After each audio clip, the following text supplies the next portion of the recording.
السلام علیکم ورحمۃ وَإِذَا اللہ سَأَلَكَ وبرکاتہ۔ عِبَادِي عَنِّي فَإِنِّي قَرِيبٌ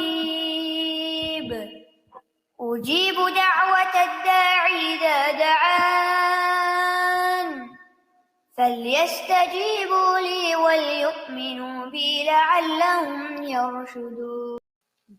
فاستغفروه ثم توبوا إليه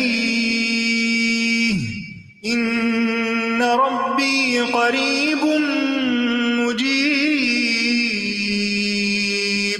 کل ہم نے تسبیح کے بارے میں پڑھا تھا، تو آپ میں سے کس کو کچھ پوائنٹس اگر آپ کو یاد ہوں تو آپ میرے ساتھ شیئر کریں۔ جی نجم سحر، مائک لے لیجئے، دوسرا مائک ہے نہیں؟ جی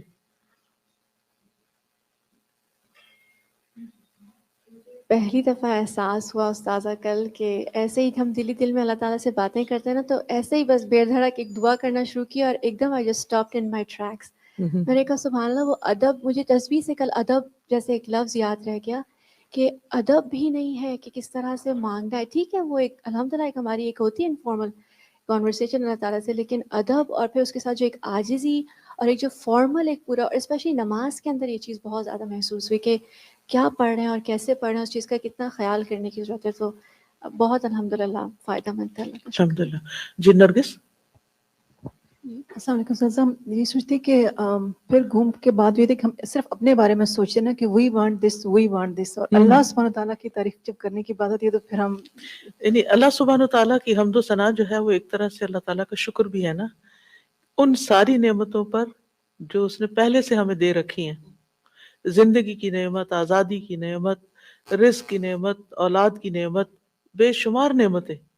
وَإِن تَعُدُّوا نِعْمَتَ اللَّهِ لَا تُحْصُوهَا، وہ نعمتیں ہم بھول کر، اور ہم پھر کوئی اور چیز چاہیے تو ایسے ہی بے ڈھنگے لوگوں کی طرح ہمیں یہ چاہیے، ہمیں یہ چاہیے، ہمیں یہ چاہیے۔ اونلی فوکسنگ ہم نیڈ پہ کر رہے ہوتے ہیں اپنی۔ اس کو آپ محسوس کریں نا کہ جیسے آپ کے بچوں کے پاس الحمدللہ دنیا کی ہر نعمت ہے، لیکن اس پر وہ آپ کا کوئی شکریہ ادا کیے بغیر، یا کوئی اطاعت یا فرمانبرداری یا ایک محبت کا اظہار کیے بغیر پھر ان کو کوئی مطلب پیش آ جاتا ہے تو پھر وہ کہتے ہیں ہمیں یہ چاہیے، تو کیسا لگتا ہے؟ چاہے اپنے ہی بچے ہوں، کیسا محسوس ہوتا ہے کہ ان کو ذرا احساس نہیں کہ ہم نے ان کے ساتھ کیسے کیسے احسانات کیے ہوئے ہیں، اور ان کو صرف اس وقت ہماری یاد آتی ہے جب ان کو کوئی ضرورت پڑتی ہے۔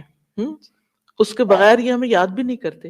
ہمارا تو اس سے بھی برا حال ہے، اور وہ کیا کہ ہم اللہ تعالیٰ کا صحیح معنوں میں ذکر بھی نہیں کرتے، یاد بھی نہیں کرتے، شکر بھی ادا نہیں کرتے، اور پھر اس کے بعد صرف اس وقت اس کے پاس آتے ہیں جب ہماری کوئی ضرورت ہوتی ہے، اور اس میں بھی ادب کا خیال کیے بغیر ہم بس پھر جو ہمارا دل چاہتا ہے ہم کہہ دیتے ہیں، جیسے تیسے کہہ دیتے ہیں، وہ پھر بھی سن لیتا ہے، پھر بھی عطا کرتا ہے، کیونکہ ان ربی رحیم ودود، اللہ مہربان بھی ہے، بڑی محبت کرنے والا بھی ہے، جہاں وہ قریب اور مجیب ہے وہ رحیم اور ودود بھی ہے۔ جی تہمینہ پیچھے دیجیے مائک۔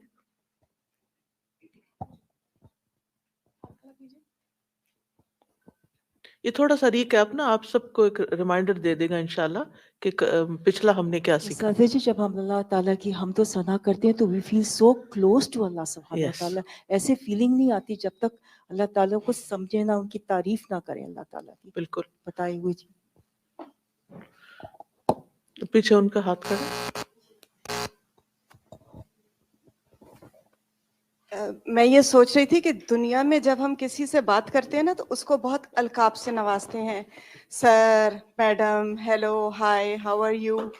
تو یہ تو دنیا کے انسان ہیں جنہوں نے ابھی ہمیں کچھ دیا نہیں، اور آگے بھی ہمیں ڈاؤٹ ہے کہ ہم ہمارا کام کریں گے یا نہیں کریں گے۔ تو اللہ سبحانہ و تعالی، یعنی اس کی حمد اور اس کی تعریف کا تو ہم حق ادا کر ہی نہیں سکتے۔ اور جب کبھی مطلب موقع ملے کہ کسی دلسوز کی آواز میں ہم حمد سنیں، جیسے اس میں تراویح کی صلاح میں دعا میں ہوتا ہے، تو ایسے لگتا ہے کہ بس اس حمد سے بڑھ کر دنیا میں اور کوئی چیز بنی ہی نہیں اور نہ کبھی بنے گی۔ یعنی روح کے اندر تک وہ چیز سما جاتی ہے پھر۔ بالکل۔ جی اور کوئی آپ میں سے؟ جی شائلہ کو دیجیے۔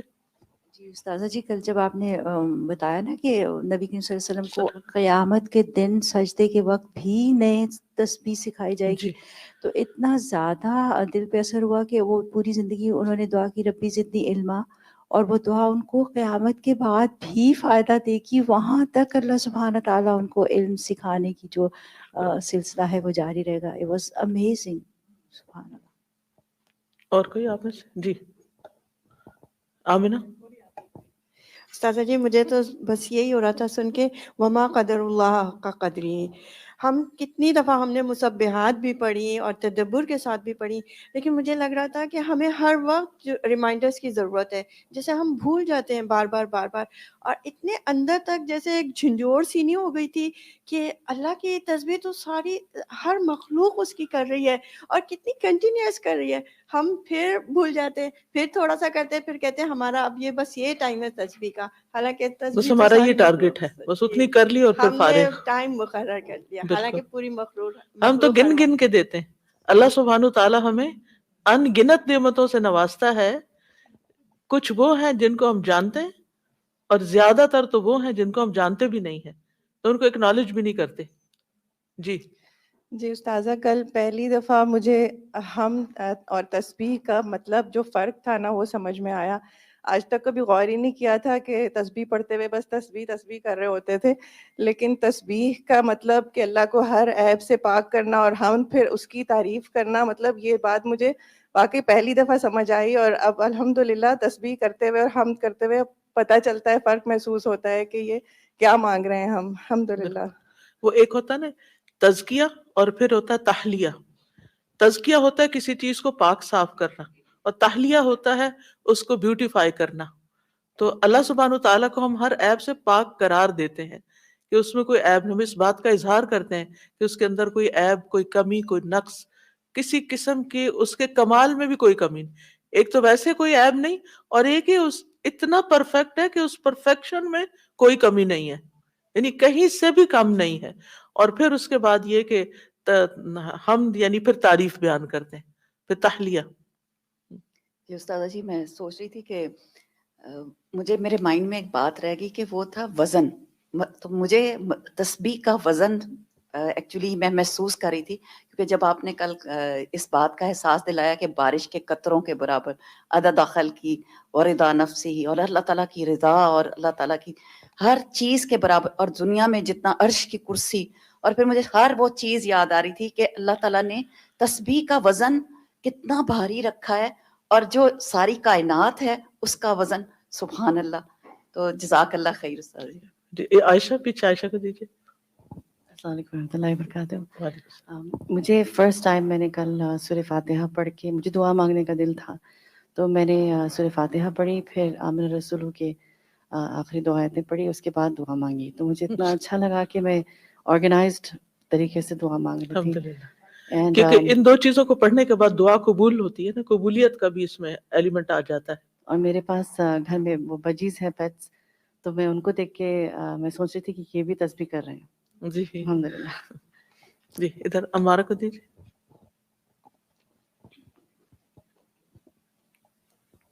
السلام علیکم. میں سوچ رہی تھی کہ استغفار کتنا ضروری ہوتا ہے. لائک کل بس ریفریشر ہو گیا کہ ہم سوچتے ہیں کہ ہم نے تھوڑا سا کر لیا تو ہم ٹھیک ہیں، لیکن رسول اللہ صلی اللہ علیہ وسلم کتنا کرتے تھے، جبکہ وہ ویسے ہی معصوم تھے، ان کو ضرورت بھی نہیں تھی کرنے کی. جبکہ ہم صبح اٹھتے ہی پتہ نہیں آلریڈی کتنی غلطیاں ہو چکی ہیں، احساس بھی نہیں ہے، پتہ بھی نہیں چلتا. تو ہمیں ہر وقت استغفار کرنا چاہیے. اور یہ بات بھی کہ استغفار کرنے سے جو چیلنجز یا ٹرائلز آ رہے ہوتے ہیں وہ بھی ہٹ جاتے ہیں. اور ہمیں یہ تو پتہ ہے کہ شکر ادا کرنا ان چیزوں کا جو obvious ہیں، جو ہمیں نظر آتا ہے کہ ہمیں دی گئی ہیں، پر وہ ساری چیزیں جو اللہ سبحانہ تعالیٰ نے ہمیں جن سے بچا لیا، جن کا ہمیں پتہ بھی نہیں ہے، ان کا شکر ادا کرنا بہت ضروری ہوتا ہے. چلیے آگے چلتے ہیں. نحمده ونصلي على رسوله الكريم، اما بعد فاعوذ بالله من الشيطان الرجيم. بسم الله الرحمن الرحيم. رب اشرح لي صدري ويسر لي امري واحلل عقدة من لساني يفقهوا قولي. وَإِذَا سَأَلَكَ عِبَادِي عَنِّي فَإِنِّي قَرِيبٌ أجيب دعوة الداع إذا دعان فليستجيبوا لي وليؤمنوا بي لعلهم يرشدون.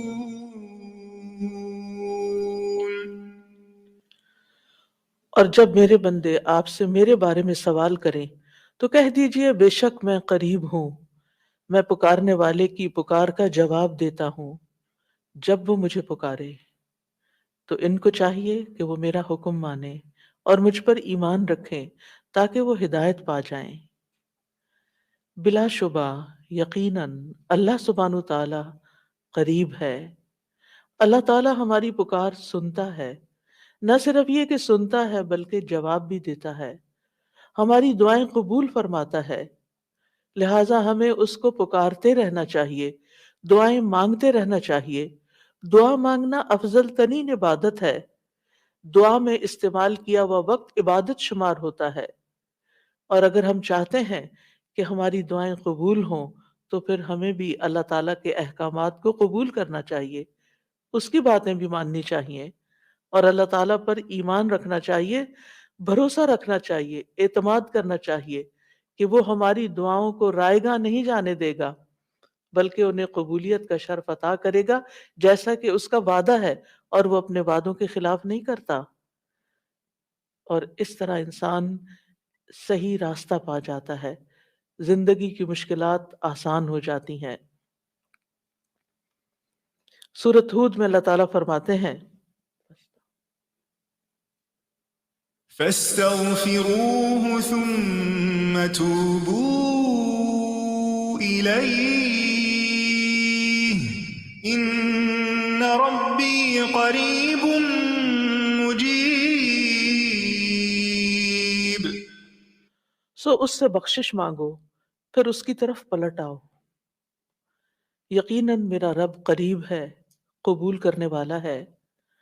اگر ہم چاہتے ہیں کہ ہماری دعائیں قبول ہوں تو ہمیں ان چیزوں کو جو ہمارے اور دعاؤں کی قبولیت کے راستے میں حائل ہیں، یعنی ہماری اپنی غلطیاں، ہماری کوتاہیاں، ہماری خطائیں، ہمارے گناہ، ہماری نافرمانیاں، ان کو راستے سے ہٹانا چاہیے، ان سے توبہ بھی کرنی چاہیے، ان کو چھوڑ دینا چاہیے، اور ان کی بخشش کے لیے اللہ تعالیٰ سے دعا بھی کرنی چاہیے۔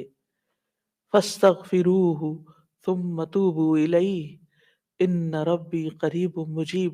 رب تو دور نہیں، وہ تو قبول کرے گا، لیکن ہم بھی تو وہ کام کریں کہ جس سے ہماری دعائیں قبول ہو جائیں۔ دعاؤں کی قبولیت کے بارے میں ہم پڑھ رہے تھے کہ قبولیت بڑھ جاتی ہے جب ہم اللہ تعالیٰ کے سامنے اپنی حاجت پیش کرنے سے پہلے ہم تسبیح کرتے ہیں، درود پڑھتے ہیں۔ جب ہم درود پڑھ لیتے ہیں تو پھر اللہ سبحانہ تعالیٰ ہم سے راضی ہوتا ہے۔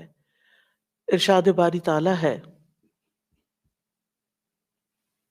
إن الله وملائكته يصلون على النبي يا أيها الذين آمنوا صلوا عليه وسلموا تسليما۔ ابن مسعود کہتے ہیں جب کوئی آدمی اللہ سے سوال کرنے کا ارادہ کرے تو پہلے وہ اللہ کی ایسی حمد و ثنا بیان کرے جو اس کے لائق ہے، پھر نبی صلی اللہ علیہ وسلم پر درود بھیجے، اس کے بعد دعا کرے۔ اس طرح کرنے سے ممکن ہوگا کہ وہ کامیاب ہو جائے، یعنی اپنی مطلوبہ چیز کو پا لے، اس کی دعا قبول ہو جائے۔ حضرت علی رضی اللہ عنہ کہتے ہیں ہر دعا روک دی جاتی ہے یہاں تک کہ محمد صلی اللہ علیہ وسلم پر درود پڑھا جائے۔ یہ ان کے احساسات ہیں اور وہ سمجھتے ہیں کہ یہ درود ہی دعاؤں کو آگے بڑھانے والا ہے۔ مناوی کہتے ہیں کل دعاء محجوب، یعنی ہر دعا سے قبولیت روک دی جاتی ہے یہاں تک کہ دعا کرنے والا نبی صلی اللہ علیہ وسلم پر درود پڑھتا ہے، یعنی دعا اللہ کی طرف نہیں اٹھتی یہاں تک کہ اس کے ساتھ نبی صلی اللہ علیہ وسلم پر درود کو نہ ملایا جائے، کیونکہ درود دعا کی قبولیت کا وسیلہ ہے۔ ہم نے دعا کی اہمیت اور آداب میں پڑھا تھا کہ کچھ وسیلے ایسے ہیں جو جائز ہیں اور کچھ وسیلے ایسے ہیں جو درست نہیں ہیں. تو جائز وسیلوں میں سے ایک وسیلہ کیا ہے کہ ہم درود پڑھیں تاکہ ہماری دعا آگے بڑھے. دعا میں درود کی وجہ سے اللہ سبحانہ تعالی ہماری ساری ضروریات کے لیے کافی ہو جاتا ہے. صحیح الترغیب والترہیب میں آتا ہے، ایک شخص نے عرض کیا، اے اللہ کے رسول صلی اللہ علیہ وسلم، کیا میں اپنی دعا کا تہائی یعنی 1/3 حصہ آپ پر درود پڑھنے کے لیے مقرر کر دوں؟ آپ نے فرمایا ہاں اگر تم چاہو تو. اس نے کہا 2/3 2/3. آپ نے فرمایا ہاں اگر تم چاہو. اس نے کہا اگر میں ساری دعا درود کے لیے مقرر کر دوں؟ تو رسول اللہ صلی اللہ علیہ وسلم نے فرمایا پھر تو اللہ تمہاری دنیا اور آخرت کے غم و فکر کے لیے تمہیں کافی ہو جائے گا. اس کا یہ مطلب نہیں ہے کہ ہم پھر کوئی دعا مانگے ہی نہ. اس کا مطلب یہ ہے کہ زیادہ سے زیادہ درود پڑھیں. یعنی دعائیں تو ہم مخصوص وقت میں پڑھتے ہیں یا پھر جب جب کوئی ضرورت پیش آتی ہے، لیکن درود ہم ہر وقت پڑھ سکتے ہیں. یعنی ہماری تمام روزانہ کی جو روٹین ہے، چلتے پھرتے اٹھتے بیٹھتے، کیونکہ کچھ لوگوں نے اس کے ساتھ بھی بڑی پابندیاں عائد کی ہوئی ہیں کہ اس بغیر وضو کے درود نہ پڑھا جائے، سر پہ دوپٹے کے بغیر درود نہ پڑھا جائے، راستے میں کہیں درود نہ پڑھے. ایسا کچھ نہیں ہے. دعا ہو، ذکر ہو، درود ہو، وضو کے ساتھ، وضو کے بغیر، راستے میں، سوتے جاگتے اٹھتے بیٹھتے، ہر جگہ پڑھ سکتے ہیں. عفواً. صرف یہ ہے کہ نماز جو ہے وہ وضو کے بغیر نہیں ہوتی، وہ پوری طرح سطر ڈھانکے بغیر نہیں ہوتی. آپ لمبی سے لمبی نماز پڑھ رہے ہیں لیکن آپ نے ایسا دوپٹہ اوڑھا ہوا ہے کہ آپ کے بال جھلک رہے ہیں تو آپ کی نماز نہیں ہوگی، آپ کی محنت ضائع ہو جائے گی. لیکن درود شریف کے وقت اگر آپ کام کر رہے ہیں، مثلا کھانا پکا رہے ہیں اور آپ نے دوپٹہ اتار کے ایک طرف رکھا ہوا ہے کہ بار بار وہ بیچ میں اٹک رہا ہے، تو کوئی حرج نہیں، سر ننگا بھی ہے تو درود شریف پڑھ سکتے ہیں. تو درود شریف پڑھتے رہنے سے انسان کے سارے مسائل حل ہو جاتے ہیں. خاص طور پر اگر آپ کے دل پر بوجھ ہے، غم ہے، پریشانی ہے، تو درود ان چیزوں کو دور کرنے والا ہے، ان کا ازالہ کرنے والا ہے. یہ دنیا اور آخرت کی خیر کو جمع کرنے والا ہے، کیونکہ اللہ تعالیٰ جس کو غم اور فکر میں کافی ہو جائے تو ایسا شخص دنیا اور آخرت دونوں کی پریشانیوں سے نکل جائے گا. کیونکہ نبی صلی اللہ علیہ وسلم نے درود کی فضیلت کیا بتائی کہ پھر اللہ تعالیٰ اس کو دنیا اور آخرت کے ہم و غم کے لیے کافی ہو جائے گا. یعنی پھر سارے معاملات آپ کے اللہ کے سپرد ہو جائیں گے. یعنی اذن یکفیک اللہ ما اہمک، تمہاری دینی، دنیاوی، اخروی معاملات، ہر چیز میں جو پریشانیاں ہیں انشاءاللہ وہ دور ہو جائیں گی. کیونکہ اس کی وجہ کیا ہے؟ اس کی وجہ یہ ہے کہ انسان اللہ سبحانہ تعالیٰ کی طرف متوجہ ہوتا ہے اور ایک محسن کے احسانات کو یاد کرتا ہے. یعنی جیسے شکر نعمتوں کو بڑھاتا ہے نا، لَإِن شَكَرْتُمْ لَأَزِيدَنَّكُمْ، اگر تم نے شکر ادا کیا تو میں تمہیں کیا کروں گا؟ اور نعمتیں دوں گا. درود شریف کیا ہے؟ اگر آپ غور کریں تو درود کیا ہے؟ درود دراصل نبی صلی اللہ علیہ وسلم کے ہم پر جو احسانات ہیں کہ آپ نے ہمیں ایمان سے روشناس کیا، قرآن سے روشناس کیا، حکمت سے روشناس کیا اور ہماری خاطر دعائیں کی، بے شمار احسانات ہیں نا آپ صلی اللہ علیہ وسلم. آج ہم آپ کو کیا بدلہ دے سکتے ہیں؟ کس شکل میں بدلہ دے سکتے ہیں؟ ہم آپ کے لیے کیا کر سکتے ہیں؟ ہمارے والدین ہمارے ساتھ احسان کرتے ہیں تو ہم ان کی خدمت کرتے ہیں، ہم ان کو کچھ پکا کے دے دیتے ہیں، ہم ان کو کچھ کھلا دیتے ہیں، ہم ان کو کچھ گفٹ دے دیتے ہیں، ہم ان کو یعنی مختلف طریقے سے ماں باپ کو خوش کرنے کی کوشش کرتے ہیں، چاہے انہیں ضرورت ہو یا نہ ہو. ہم سب ایسے ہی کرتے ہیں نا. یعنی ہم یہ تھوڑی دیکھتے ہیں کہ ان کو اس وقت ہمارے لاڈ پیار کی ضرورت ہے یا نہیں ہے، وہ دکھی ہیں، پریشان ہیں یا نہیں ہے. ہم اپنی محبت کا اظہار کسی نہ کسی شکل میں کرتے رہتے ہیں. وہ فوت ہو جاتے ہیں تو پھر کیا کرتے ہیں؟ پھر ان کو وزٹ نہیں کر سکتے، ان کو دیکھ نہیں سکتے، ان کو کچھ دے نہیں سکتے، انہیں کچھ کھلا پلا نہیں سکتے. پھر ہم ان کے لیے بس صرف دعائیں کرتے ہیں یا صدقہ خیرات کر دیتے ہیں. یہی چیزیں ان کو فائدہ دیتی ہیں. نبی صلی اللہ علیہ وسلم کے احسانات ہم پر سب انسانوں سے زیادہ ہیں، ہمارے ماں باپ سے بھی زیادہ ہیں ہم پر.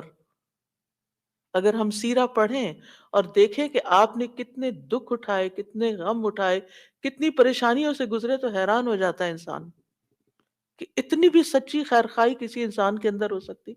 النبی اولا بالمؤمنین من انفسہم، نبی تو تم پر تمہاری جانوں سے بھی زیادہ تمہارے قریب ہیں، تمہارے مدد، تمہارے لیے مہربان ہے. یعنی ہم اپنی جانوں کے بارے میں اتنے فکر مند نہیں ہوتے، ہم اپنے آپ کو خود جہنم کی آگ سے بچانے کے لیے وہ فکر نہیں کرتے جتنی فکر ہمارے نبی صلی اللہ علیہ وسلم نے ہمارے لیے کی. تو ان کے احسانات کا بدلہ کیسے دیں گے ہم ان کے لیے کیا کریں گے؟ ہم ان کے لیے درود پڑھیں گے. تو یہ درود کا پڑھنا آپ کے احسانات کا بدلہ تو ہم کہاں سے دے سکتے ہیں، لیکن اس کے جواب میں ایک شکریہ ادا کرنے کا انداز ہے. ان کی مہربانیوں کا ایک طرح سے ہم ان کی مہربانیوں کو اکنالج کرتے ہیں، کیونکہ جو شکر گزار انسان ہوتا ہے وہ دنیا میں بھی مطمئن ہوتا ہے، اس کی ایک فلفلمنٹ ہوتی ہے، اور پھر یہ ہے کہ اس کے آگے کے مرحلے بھی آسان ہوتے ہیں. وہ جس کے ساتھ بھی معاملہ کرتا ہے، جس کے ساتھ بھی شکر گزاری کا معاملہ کرتا ہے، عام انسانوں کے ساتھ بھی، تو وہ ان کا محبوب بن جاتا ہے. تو جب ہم اللہ تعالیٰ کا شکر ادا کرتے ہیں تو کیا ہم اللہ کے محبوب نہیں ہوں گے؟ جب ہم رسول اللہ صلی اللہ علیہ وسلم کا شکریہ ادا کرتے ہیں، اور شکریہ ادا کرنا صرف زبان سے تھینک یو کہنا نہیں ہوتا، وہ مختلف طریقے سے کسی کو دعا دینا بھی. یعنی اگر ہم کسی کے احسان کا بدلہ صرف دعا کی شکل میں بھی دیتے ہیں تو یہ بھی شکریہ ادا کرنے کی بہت بڑی قسم ہے. اور پلٹ کر واپس تو اپنے اوپر ہی آتا ہے. یعنی جب شکر کسی کا ادا کرتے ہیں، جب کسی کے احسان مند ہوتے ہیں، ایک ہوتا ہے بس صرف تکلفاً، رسماً، ایک فیشن کے طور پہ، ایک روٹین کے طور پر کسی کو تھینک یو بول دینا. نہیں، دل سے جینوئنلی دوسرے کا شکر گزار ہونا، یہ اس کے دل میں آپ کی محبت بڑھاتا ہے.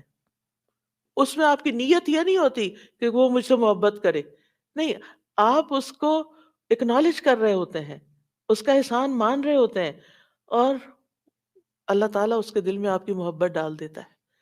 اور جو ناشکرے انسان ہوتے ہیں، جو ناقدرے ہوتے ہیں، سب سے پہلے تو ہم اللہ ہی کے حق میں ناقدرے ہیں. جیسے ابھی بہن نے بات کی، وما قدر اللہ حق قدری، ہم نے اللہ کی قدر ہی نہیں کی جیسا قدر کرنے کا حق ہے.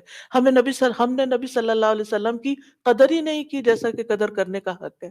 تو ہماری یہ تسبیحات اور ہمارا یہ درود شریف اس قدر کی طرف بڑھنے کا ایک چھوٹا سا جسچر ہے کہ ہم واقعی اس بات کو مانتے ہیں کہ ان کے ہم پر احسانات تھے. لہٰذا جب ہم درود پڑھتے ہیں تو اس کا مطلب یہ ہے کہ ہم نے باقی چیزیں چھوڑی اور ہم آپ کا حق ادا کرنے کی طرف متوجہ ہو گئے. تو یہ چیز اللہ تعالیٰ کو کتنی پسند آتی ہوگی کہ یہ اپنے لیے کچھ نہیں مانگ رہا، اپنے لیے نہیں کچھ مانگ رہا، اپنی باتیں نہیں کر رہا، یہ اپنے غموں کو بھول کے، اپنے کاموں کو چھوڑ کے صرف نبی صلی اللہ علیہ وسلم پر درود بھیج رہا، یعنی ان کا احسان مان کر، ان کا شکریہ ادا کرتے ہوئے ان کے لیے دعا کر رہا ہے. نبی صلی اللہ علیہ وسلم اللہ تعالیٰ کے محبوب ہیں، سب سے بہترین بندے ہیں، سب سے بہترین نبی ہیں. اللہ تعالیٰ ان سے محبت کرتا ہے. اللہ تعالیٰ فرماتے ہیں قُلْ إِن كُنتُمْ تُحِبُّونَ اللَّهَ فَاتَّبِعُونِي يُحْبِبْكُمُ اللَّهُ، کہہ دیجئے اگر تم اللہ سے محبت کرتے ہو، میری اتباع کرو، اللہ تم سے محبت کرے گا. تو نبی صلی اللہ علیہ وسلم کی اتباع ہو، آپ کی سنتوں پر عمل کرنا ہو، آپ پر درود پڑھنا ہو، یہ سب کس میں اضافہ کرتا ہے؟ اللہ کی محبت بندے کو ملتی ہے. یحببکم اللہ، اللہ تم سے محبت کرے گا. اور جس کو اللہ تعالیٰ جس سے اللہ تعالیٰ کو یعنی اللہ تعالیٰ جس سے محبت کرے، پھر اس کی تو بات ہی کیا.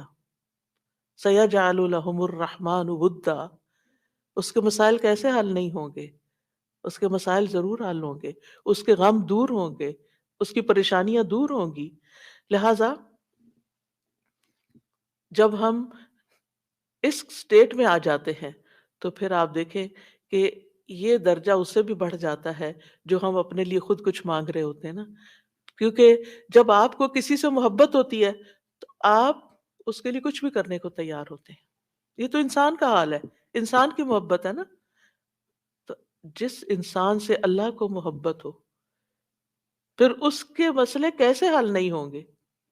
اللہ سبحانہ وتعالیٰ اس کے لیے بہترین بہترین چیزیں کیوں نہیں کریں گے؟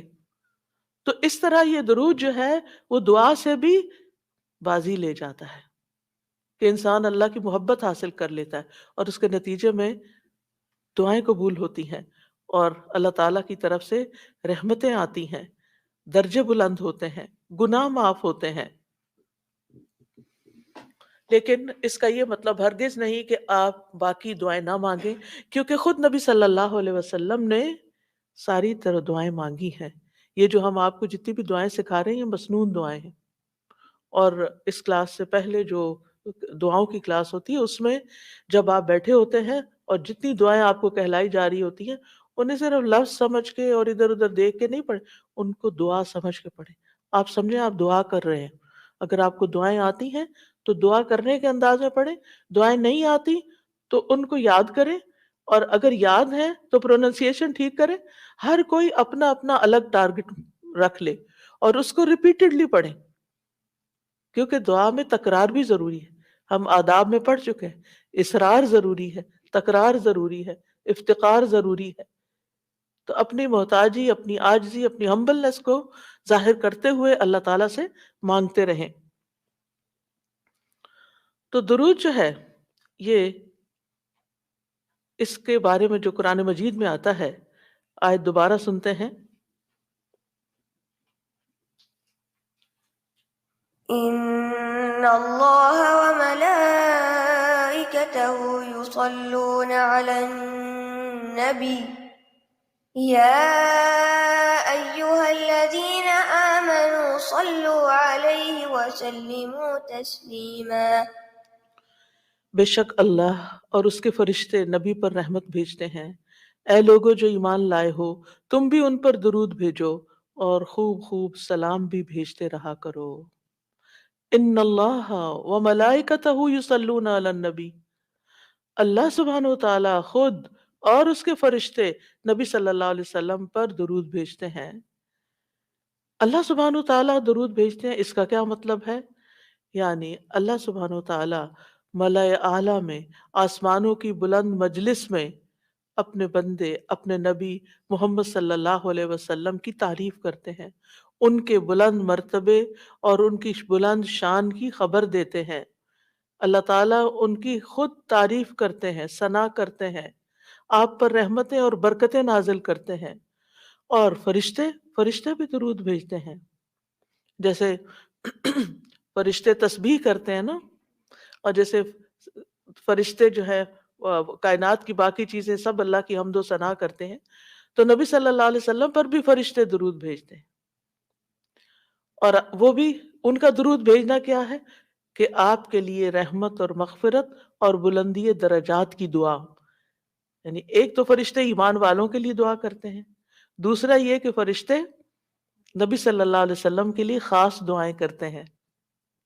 تو اگر اللہ تعالیٰ ان پہ درود بھیجتا ہے، ان پہ رحمتیں نازل کرتا ہے، فرشتے درود بھیجتے ہیں، تو پھر اہل ایمان کو کیا کرنا چاہیے؟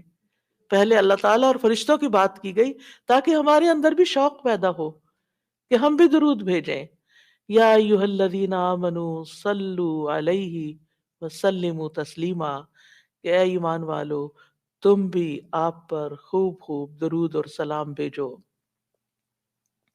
صلاۃ و سلام بھیجو. یعنی پہلے آسمان والوں کی خبر دی گئی کہ فرشتے ایسا کر رہے ہیں، پھر زمین والوں کو حکم دیا جا رہا ہے کہ تم بھی ایسا کرو. قرطبی کہتے ہیں اس آیت کے ذریعے اللہ نے اپنے رسول کو آپ کی زندگی میں، یعنی رسول اللہ صلی اللہ علیہ وسلم کی زندگی میں اور آپ کی وفات کے بعد آپ کو شرف و مرتبہ بخشا ہے، اور آپ کے مقام اور مرتبے کو بیان کیا ہے کہ آپ کا کیا مقام ہے، تاکہ ہم ایمان والے اس مقام کو سمجھیں. تو دوسرے لفظوں میں آپ صلی اللہ علیہ وسلم کے لیے اوپر کے جہان اور نیچے کے جہان میں تعریفیں ہوتی ہیں.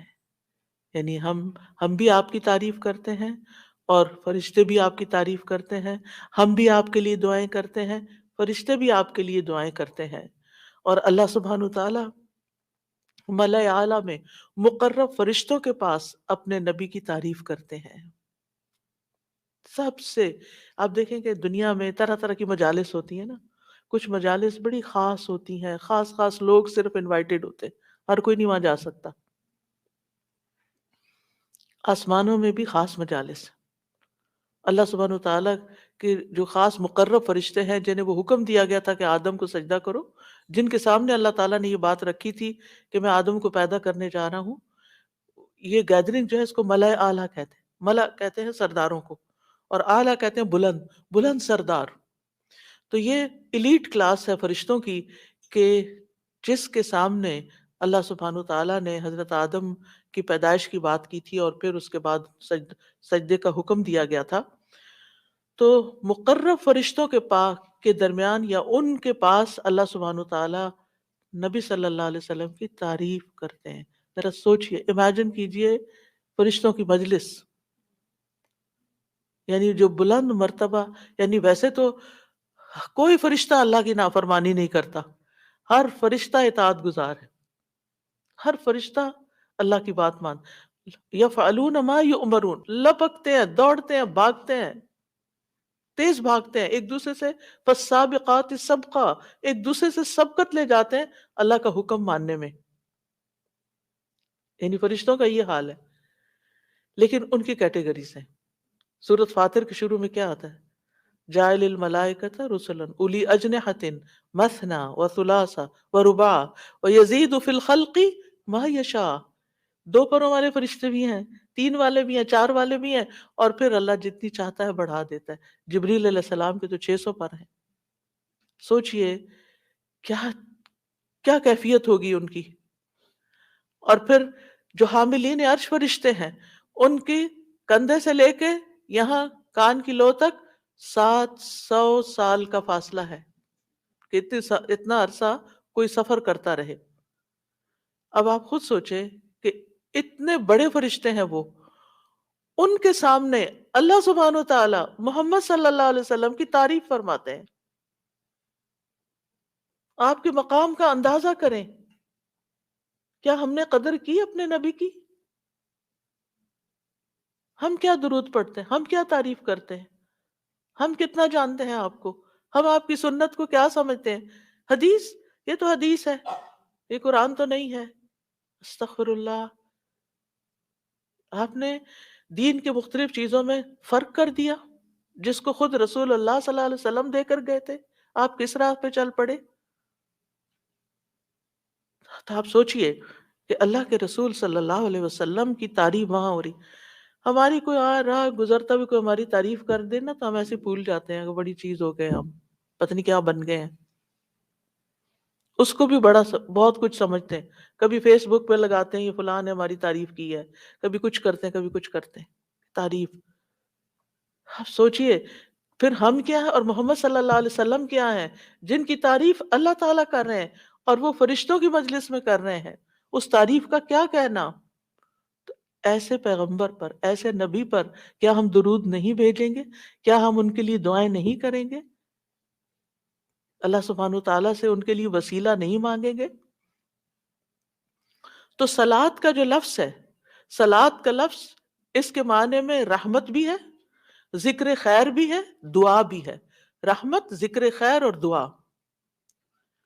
قاموس میں ہے الصلاۃ الدعاء والرحمت والاستغفار وحسن الثناء من اللہ عز وجل علی رسولہ صلی اللہ علیہ وسلم. صلاۃ سے مراد دعا، رحمت، استغفار اور اللہ عز وجل کی طرف سے اس کے رسول کی تعریف ہے. یعنی درود کا یہ مطلب ہے. یعنی اللہ تعالیٰ کی طرف سے صلاۃ بھیجنے کا مطلب کیا ہے کہ اللہ تعالیٰ آپ سے راضی ہیں اور آپ پر رحمت نازل کرتے ہیں. ٹھیک ہے، یعنی اللہ تعالیٰ آپ پر درود بھیجتے ہیں، یعنی آپ پر رحمت نازل کرتے ہیں اور آپ سے راضی ہیں. ابن قیم کہتے ہیں نبی صلی اللہ علیہ وسلم پر اللہ کے صلاۃ بھیجنے سے مراد اللہ سبحانہ تعالیٰ کا آپ کی تعریف کرنا ہے اور آپ کی دیکھ بھال کرنا ہے اور آپ کے شرف کو ظاہر کرنا ہے اور آپ کی فضیلت اور حرمت کو ثابت کرنا ہے۔ اور فرشتوں کے صلوات بھیجنے کا مطلب کہ وہ دعا کے معنی میں ہے، کہ وہ نبی صلی اللہ علیہ وسلم کے لیے دعا مانگتے ہیں، اور یہ بھی ممکن ہے کہ وہ اللہ سبحانہ تعالیٰ کے ساتھ مل کر نبی صلی اللہ علیہ وسلم کی تعریف کرتے ہیں، کہ فرشتے بھی آپ کی تعریف کرتے ہیں۔ ابو عالیہ کہتے ہیں کہ معزز فرشتوں کا صلوات بھیجنا ان کا دعا کرنا ہے نبی صلی اللہ علیہ وسلم کے لیے۔ ابن عباس کہتے ہیں یصلون کا مطلب ہے وہ برکت کی دعا کرتے ہیں۔ یہ سارے معنی اس میں، ان میں اختلاف نہیں ہے، یہ مختلف طریقے سے صلوات کے لفظ کو واضح کیا گیا، کیونکہ عام طور پر ہمیں لفظ درود کا بھی مطلب کوئی نہیں آتا ہوتا، یعنی کہ اگر کسی سے پوچھے درود کیا ہوتا ہے، کچھ پتہ نہیں، بس ہوتا ہے درود۔ تو عربی میں درود نہیں کہتے، یہ فارسی کا لفظ ہے، عربی میں صلات کہتے ہیں، اور صلات میں یہ سارے معنی آ جاتے ہیں جو میں عرض کر رہی ہوں۔ اور امت کو کیا حکم ہے کہ وہ آپ کے لیے دعا بھی کریں اور آپ کے حکم کی تعظیم بھی کریں۔ آپ کے حکم کو، جو نبی صلی اللہ علیہ وسلم کا حکم ہے، اس کو سب کے حکم پر فوقیت دیں، اس کو بڑا سمجھیں۔ ایک طرف ماں باپ کا حکم، ایک طرف رسول اللہ صلی اللہ علیہ وسلم کا حکم۔ اگرچہ اللہ سبحانہ تعالیٰ نے ہمیں ماں باپ کے ساتھ احسان کا حکم دیا ہے، ان کی بات ماننے کے لیے بھی کہا ہے، لیکن ان کے مقابلے میں اگر رسول اللہ صلی اللہ علیہ وسلم آ جاتے ہیں تو پھر ہمیں رسول اللہ صلی اللہ علیہ وسلم کی بات کو فوقیت دینی ہے، ترجیح دینی ہے، اہمیت دینی ہے، کیونکہ وہ شخص مومن ہی نہیں ہو سکتا جس کو نبی صلی اللہ علیہ وسلم اس کے والدین، اولاد اور سب انسانوں سے زیادہ محبوب نہ ہو جائیں۔ یہ ایمان کا کرائیٹیریا ہے۔ سارے انسانوں، چاہے کوئی کتنے بڑے بڑے اسکالرز ہوں، سائنٹسٹ ہوں، ریسرچرز ہوں، چاند پہ جانے والے لوگ ہوں، کو جو مرضی ہوں، جہاں رسول اللہ صلی اللہ علیہ وسلم کی بات آ گئی، یہ بات سچی ہے۔ صدق اللہ و رسولہ، اللہ اور اس کے رسول نے سچ کہا ہے، صحیح اوتھینٹک حدیث سامنے آ گئی ہے، ایسا ہی کرنا چاہیے۔ ریسرچز کہتی ہیں شہد نہ کھایا جائے کیونکہ اس میں بہت سویٹنس ہے، نہیں، قرآن کہتا ہے کہ شہد میں شفا ہے۔ نبی صلی اللہ علیہ وسلم نے تجربہ کروایا تھا ایک شخص کو، وہ شہد سے پہلے بیمار ہوا تھا اور پھر اسی سے ہی وہ ٹھیک ہوا تھا، جس کا پیٹ خراب ہوا تھا۔ ہمارا یقین ہے اگر شہد خالص ہے، شہد شہد ہے، کچھ اور نہیں، تو پھر اسی میں ہی شفا ہے۔ یہ ہو نہیں سکتا کہ جو بات قرآن کہہ دے اور جو بات نبی صلی اللہ علیہ وسلم کہہ دے پھر اس میں کوئی شک باقی رہے۔ کوئی شک نہیں، ہمیں اس شک کو دل سے نکالنا ہے۔ دو چیزیں ایمان میں خلل ڈالتی ہیں، شبہات اور شہوات، کیونکہ جب ہمارے اندر ڈاؤٹس آ جاتے ہیں نا کسی چیز کے بارے میں، تو پھر ہمارا یقین اٹھ جاتا ہے، پھر ہمارا عمل کمزور ہو جاتا ہے، اور اسی طرح جب ہماری خواہشات آگے آ جاتی ہیں تو پھر ہم لیزی ہو جاتے ہیں، ہم اپنی مرضی پسند کے محبوب کام کرنے لگتے ہیں اور دوسرے کاموں کو پیچھے کر دیتے ہیں، چاہے وہ ہمارے لیے زیادہ فائدے کی کیوں نہ ہو۔ ابن قیم کہتے ہیں ہمارا آپ پر صلوات بھیجنا یہ ہے کہ ہم اللہ تعالیٰ سے مطالبہ کرتے ہیں، ہم اللہ تعالیٰ سے دعا کرتے ہیں، اللہم، کہ اے اللہ ہمارے نبی کی اور بھی زیادہ تعریف کریں اور آپ کی فضیلت اور شرف کو ظاہر کریں اور آپ کی تکریم اور اپنی قربت کا آپ ان کے لیے اظہار کریں، یعنی اے اللہ تعالیٰ آپ ان کو اور زیادہ محبوب بنا لیں، اور زیادہ ان کو عزت دیں، اور زیادہ ان کے درجے بلند کریں۔ اور یہ سچے دل سے تو دعا اسی کی ہوگی نا جو نبی صلی اللہ علیہ وسلم سے محبت کرتا ہوگا اور آپ کی اہمیت کو جانتا ہوگا۔ ان لوگوں کا درود کیا درود ہوگا جو نبی صلی اللہ علیہ وسلم کو وہ عزت اور مقام دیتے ہی نہیں جو واقعی ان کا ہے، کیونکہ جب تک کسی سے محبت نہ ہو تو اس کے لیے اس درجے کی دعا بھی نہیں ہو سکتی۔ چاہے دن میں کوئی 10 دفعہ آپ سے کہنا میرے لیے دعا کرو، آپ کریں گے، لیکن اس پیار سے وہ دعا نہیں نکلے گی جس پیار سے وہ دعا نکلے گی جس سے آپ کے لیے محبت، وہ نہ بھی کہے تو آپ اس کے لیے دعائیں کرتے رہتے ہیں۔ اور پھر یہاں پر اس آیت میں صرف صلات کی بات نہیں بلکہ کیا فرمایا؟ وَسَلِّمُوا تَسْلِيمًا. سلموا، آپ کو سلام کا تحفہ بھی دیں، صرف صلات نہیں بلکہ سلام بھی کریں. تسلیم کا کیا مطلب ہے؟ کہ آپ پر خیر و برکات نازل ہوں، آپ پر اللہ کی رحمتیں ہوں، سلامتیاں ہوں، اور آپ ہر طرح کی تکالیف اور آفتوں سے محفوظ رہیں، ہر طرح کے نقائص سے پاک رہیں. جب ہم کہتے ہیں نا اللہم سلم علی محمد، وہ دعا میں درود ویسے تو یوں پورا پڑھتے ہیں اللہم صلی وسلم علی نبینا محمد، تو اس کا مطلب کیا ہے کہ یا اللہ محمد صلی اللہ علیہ وسلم کے لیے آپ کی دعوت میں، یعنی آپ نے جو دعوت دی لوگوں کو اسلام کی طرف، آپ کی امت میں اور آپ کے ذکر خیر میں ہر طرح کی سلامتی لکھ دے، ہر طرح کے نقص سے سلامتی ہو جائے. اور اس طرح امت آپ کے لیے جتنی دعائیں کرتی جا رہی ہے، یعنی جب سے نبی صلی اللہ علیہ وسلم کے بارے میں یہ آیت اتری اور جب سے صحابہ کرام اور پھر تابعین، تبع تابعین اور امت کے باقی لوگ ان ساری صدیوں میں آپ کے لیے یہ دعا کر رہے ہیں، ان ساری دعاؤں کے اس درود کے نتیجے میں آپ کا مقام بلند ہوتا جا رہا ہے، ہوتا جا رہا ہے، ہوتا جا رہا ہے. آپ سوچئے کہ اللہ سبحانہ وتعالیٰ کتنا قدردان ہے. نبی صلی اللہ علیہ وسلم نے اپنی 22 سالہ نبوت کی مختصر زندگی میں جو محنت کی سو کی، لیکن اس کا انعام اور صلہ کتنی خوبصورت شکل میں اللہ تعالیٰ دے رہا ہے کہ دنیا میں آپ کا نام بلند کر رہا ہے اور آپ کو بلندی عطا کر رہا ہے، اور آپ کے لیے سب سے دعائیں کرنے کو کہہ رہا ہے. یعنی درود کیا ہے؟ نبی صلی اللہ علیہ وسلم کے لیے دعا، اور وہ دعائیں اللہ تعالیٰ قبول بھی کرتے جا رہے ہیں، اور اس کے نتیجے میں نبی صلی اللہ علیہ وسلم کے درجات بلند ہوتے چلے جا رہے ہیں. تو سوچئے جو سنت کی پیروی کرے گا، جو آپ کے مشن کو آگے لے کے بڑھے گا، جو اخلاص کے ساتھ اس رستے کو اپنائے گا، جو یہی کام کرے گا جو محمد صلی اللہ علیہ وسلم نے کیے، جو آپ کا پیروکار ہوگا، جو آپ کی سنت کا متبع ہوگا، جو آپ کے اس مشن یعنی دین کی تبلیغ کے کام کو آگے لے کر بڑھے گا، کیا اللہ تعالیٰ اس کو ایسے ہی چھوڑ دیں گے؟ کیا اللہ سبحانہ تعالیٰ اس کی قدر افزائی نہیں کریں گے؟ ہم سب انسان کسی نہ کسی طرح دنیا میں بلندی چاہتے ہیں، کوئی ڈگری کے ذریعے، کوئی مال کے ذریعے، کوئی کسی ذریعے دوسروں سے آگے نکلنا چاہتا ہے، بلند مرتبہ ہونا چاہتا ہے. لیکن اس راستے کو چھوڑ دیتے ہیں کیونکہ اس راستے کو بظاہر یوں لگتا ہے کہ اس سے کیا ملے گا ہمیں، اس سے کون سی بلندی مل جائے گی. اور اس طرح ہم نبی صلی اللہ علیہ وسلم کے طریقہ کار کو چھوڑ کر اور طریقوں کو اختیار کرنے لگتے ہیں. ہم سمجھتے ہیں شاید اس میں زیادہ خیر ہے، یا اس سے ہمیں زیادہ بھلائی یا کوئی بڑائی مل جائے گی.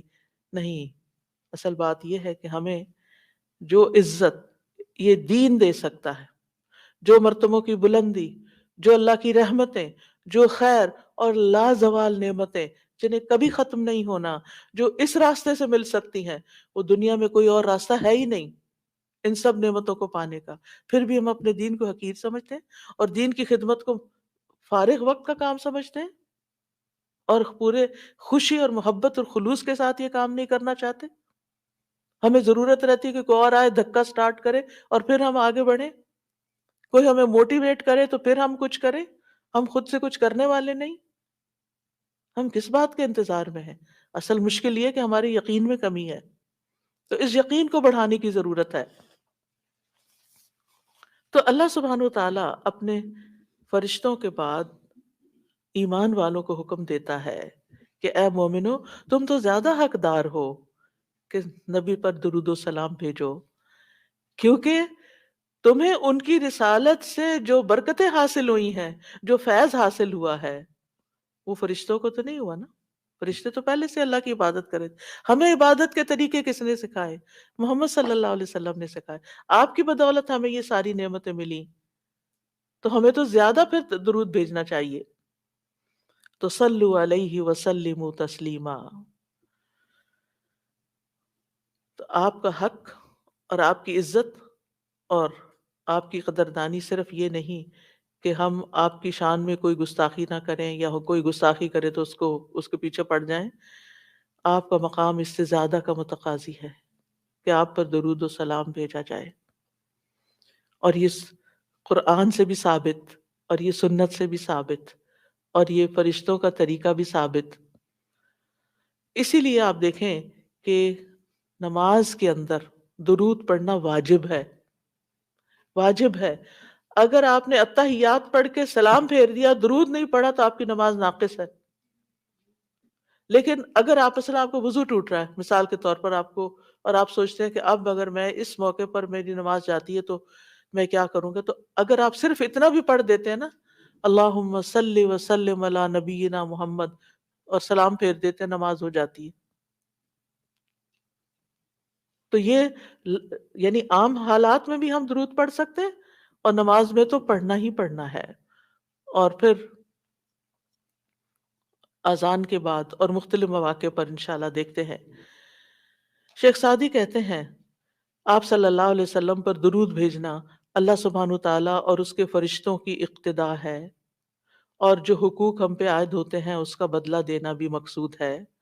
آپ کی محبت اور آپ کی تکریم کی علامت ہے، جو آپ سے جتنی محبت کرے گا اتنا ہی درود بھیجے گا۔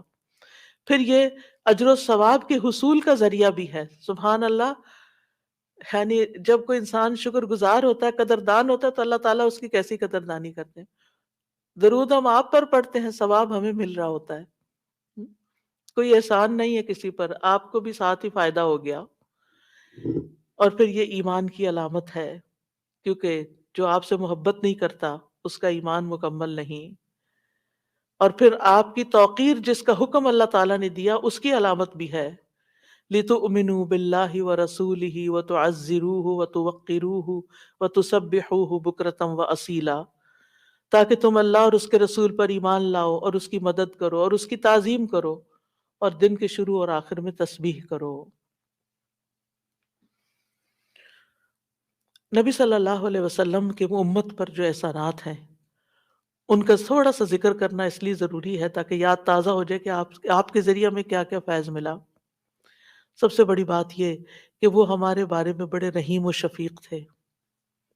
لَقَدْ جَاءَكُمْ رَسُولٌ مِّنْ أَنفُسِكُمْ عَزِيزٌ عَلَيْهِ مَا عَنِتُّمْ حَرِيصٌ عَلَيْكُمْ بِالْمُؤْمِنِينَ رَءُوفٌ رَحِيمٌ۔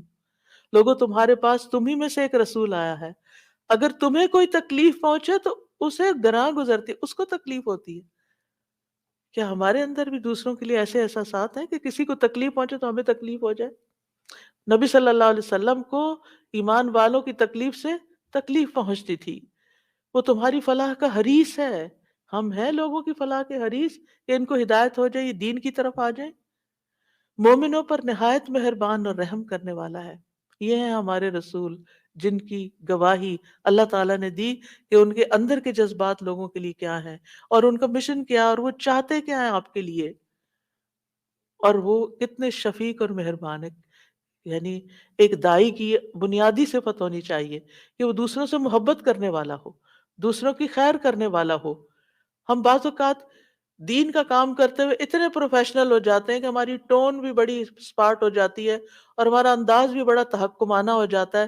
ہم سمجھتے ہیں کہ ہم صحیح معنی میں خدمت کر رہے ہیں، نہیں، کہیں ایسا نہ ہو کہ اس کی وجہ سے لوگ دین سے ہی دور ہو جائیں۔ نبی صلی اللہ علیہ وسلم کا یہ طریقہ نہیں تھا۔ اللہ کی قسم، ہم جتنے سنت کے زیادہ قریب ہوں گے اتنے ہی زیادہ ہم دین کو فائدہ پہنچانے والے ہوں گے، اور جتنے سنتوں سے دور ہو جائیں گے اور آپ کے طریقے سے دور ہو جائیں گے، آپ سے بھی اتنے ہی دور ہو جائیں گے اور دین کو بھی اتنا ہی نقصان پھر دیں گے۔ نبی صلی اللہ علیہ وسلم مومنوں پر ان کی جانوں سے بھی زیادہ قریب ہیں۔ النبی اولا بالمؤمنین من انفسہم وازواجہ امہاتہم۔ یہ نبی مومنوں پر ان کی جانوں سے زیادہ حق رکھنے والا ہے، اور اس کی بیویاں ان کی مائیں ہیں۔ نبی صلی اللہ علیہ وسلم نے فرمایا، دنیا میں کوئی مومن ایسا نہیں جس سے میرا دنیا اور آخرت میں سب سے زیادہ قریب کا رشتہ نہ ہو۔ اگر چاہتے ہو تو یہ آیت پڑھ لو۔ یعنی صرف اس دور کے لوگوں کے لیے نہیں تھے آپ قریب، بلکہ ہمارے لیے بھی ہیں۔ فرمایا یہ آیت پڑھ لو، النبی اولا بالمؤمنین من انفسہم۔ نبی مومنوں پر ان کی جانوں سے بھی زیادہ قریب ہیں، لہٰذا جو کوئی مومن مر جائے اور مال چھوڑ جائے تو وہ اس کے خاندان کو ملے گا، اس کے وہ وارث ہوں گے، اور جو قرض یا عیال چھوڑ جائے وہ میرے پاس آئے، میں اس کا بندوبست کروں گا. آج کوئی حکمران، کوئی لیڈر ایسا ہے جو یہ کہے کہ تمہارا کوئی فوت ہو جائے، جو وہ چھوڑے وہ سب تمہارا، لیکن اگر کوئی تمہاری ضرورت ہے تو میرے پاس آ جاؤ؟ ایسی خیرخواہی محمد صلی اللہ علیہ وسلم کے اندر تھی اپنے ساتھیوں کے لیے. آپ امت کے لیے روتے تھے. نبی صلی اللہ علیہ وسلم نے ابراہیم علیہ السلام کے بارے میں یہ آیت پڑھی، رب انہن اضللن کثیرا من الناس فمن تبعنی فانہ منی، کہ اے میرے رب، ان بتوں نے بہت سے لوگوں کو گمراہ کر دیا ہے، تو جو میری پیروی کرے وہ مجھ سے ہوگا. اور یہ آیت جس میں عیسیٰ علیہ السلام کہتے ہیں ان تعذبہم فانہم عبادک وان تغفر لہم فانک انت العزیز الحکیم، اے اللہ اگر تو انہیں عذاب دے، یعنی جو میرے پیروکار ہیں، تو تیرے بندے ہیں دے دے، اور اگر تو بخش دے تو بے شک تو عزیز الحکیم ہے. نبی صلی اللہ علیہ وسلم نے کیا فرمایا؟ ابراہیم علیہ السلام نے کہا بس وہ میرے ہیں جو میری پیروی کرے. عیسیٰ علیہ السلام نے کہا تیرے بندے ہیں، تو چاہے تو سزا دے دے. نبی صلی اللہ علیہ وسلم کو دیکھیے. پھر آپ نے یہ دو آیتیں پڑھ کے اپنے ہاتھ اٹھائے اور فرمایا اے اللہ میری امت، میری امت، امتی امتی، اور آپ رونے لگ گئے. یہ آپ کے دل میں امت کے لیے پیار تھا. امت کے دل میں محمد صلی اللہ علیہ وسلم کے لیے کیا محبت ہے. تو اللہ عز و جل نے فرمایا اے جبریل جاؤ محمد کے پاس، حالانکہ تیرا رب خوب جانتا ہے، اور ان سے پوچھو کہ کیوں رو رہے ہیں. جبریل علیہ السلام آپ کی خدمت میں آئے اور آپ سے رونے کی وجہ پوچھی، تو رسول اللہ صلی اللہ علیہ وسلم نے انہیں بتا دیا کہ میں اپنی امت کے لیے رو رہا ہوں، حالانکہ اللہ سب سے زیادہ جاننے والا ہے. تو اللہ تعالیٰ نے فرمایا اے جبریل محمد کی طرف جاؤ اور ان سے کہہ دو کہ ہم آپ کو آپ کی امت کے بارے میں ضرور راضی کر دیں گے اور ہم آپ کو غمگین نہیں کریں گے. اتنے حریص تھے وہ ہماری نجات کے اور ہماری فلاح کے. تو کیا وہ والدین سے بھی زیادہ پھر مہربان نہیں ہم پر؟ ہمارے ماں باپ ہماری دنیا کا غم کرتے ہیں، ہماری دنیا کی فکریں کرتے ہیں، ان کو کھانے سے کہاں سے ملے گا، ان کے فلاں چیز کا کیا ہوگا، فلاں چیز کا کیا ہوگا. نبی صلی اللہ علیہ وسلم ہماری دنیا کے تو پیچھے ہو گیا نا، کہ جس کا عیال ہو قرض دار ہو میرے پاس آ جائے، لیکن ہماری آخرت کی فکر کرتے ہیں کہ میری امت کی بخشش ہوگی کہ نہیں ہوگی.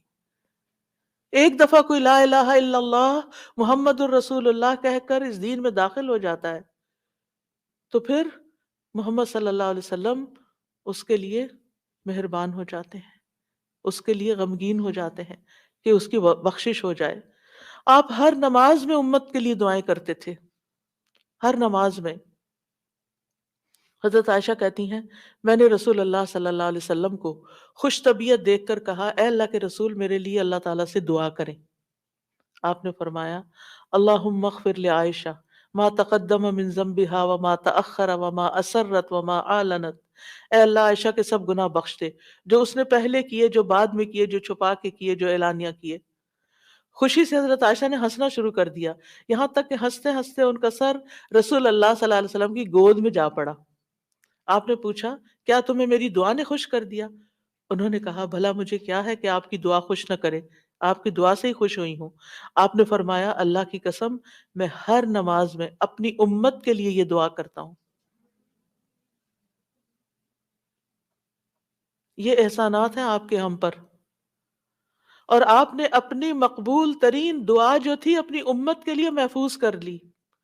نبی صلی اللہ علیہ وسلم نے فرمایا مجھ سے کہا گیا آپ مانگیں، کیونکہ ہر نبی نے مانگا ہے، ہر نبی کو ایک مقبول دعا دی گئی ہے کہ جو اللہ تعالیٰ ضرور قبول کرے گا، لیکن میں نے اپنا سوال قیامت کے دن کے لیے مؤخر کر دیا، ڈیلے کر دیا، وہاں جا کے مانگوں گا اور وہ تمہارے لیے ہوگا اور لا الہ الا اللہ کی گواہی دینے والے ہر شخص کے لیے ہوگا.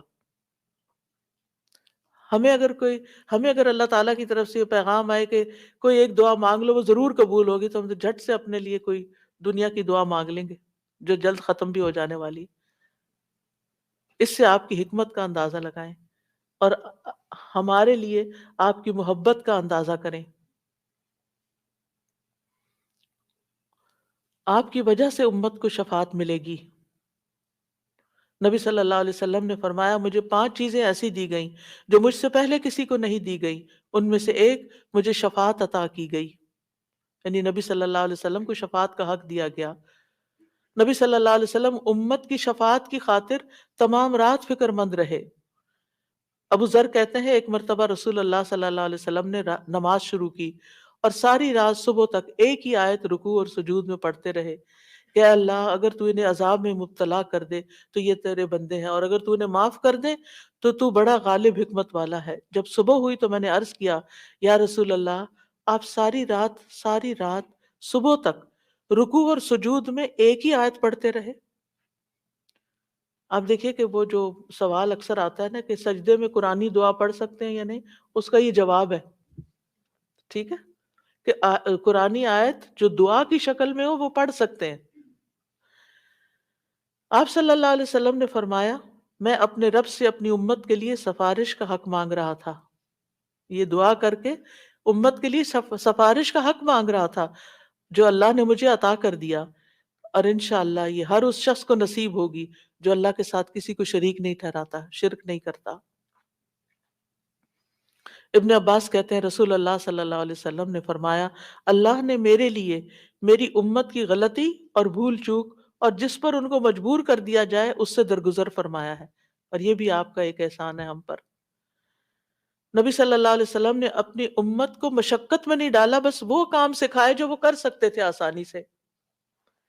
آپ صلی اللہ علیہ وسلم نے فرمایا اگر میری امت پر مشقت نہ ہوتی تو میں انہیں ہر نماز کے وقت وضو کرنے کا حکم دیتا، یعنی چاہے وضو ہوتا پھر بھی دوبارہ حکم دیتا، لیکن اگر وضو ہے تو دوبارہ نہ بھی کرو، یہ آسانی دیا آپ نے۔